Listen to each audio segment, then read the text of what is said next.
সুপ্রিয় শিক্ষার্থীরা, বিগত ক্লাসে আমরা ম্যাট্রিক্সের যোগ বিয়োগের মৌলিক নিয়মটা শিখেছিলাম। আজকে এই উদাহরণ দেখব। তাহলে আমি এখানে দুইটা ম্যাট্রিক্স লিখে নিয়েছি, এ ম্যাট্রিক্স, বি ম্যাট্রিক্স। তাহলে এ প্লাস বি 1 2 3 4 প্লাস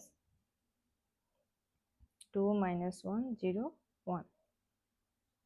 তাহলে এবার আমি দুটাকে যদি যোগ করি কি হবে? 1 প্লাস 2 2 প্লাস মাইনাসে -1 3 প্লাস 0 4 প্লাস 1। তাহলে দাঁড়াচ্ছে কত? 3 1 3 5। এটাই হচ্ছে নির্ণেয় এ প্লাস বি। তাহলে আমাকে যদি একই জায়গায় এ মাইনাস বি সমান বলে, তাহলে কি হবে? 1 - 2 2 মাইনাস মাইনাসে প্লাস 1 3 -0 4 -1। তাহলে হচ্ছে -1 3 3 3। এটাই হচ্ছে নির্ণেয় এ মাইনাস বি। আশা করি যোগ বিয়োগ আপনারা বুঝতে পেরেছেন।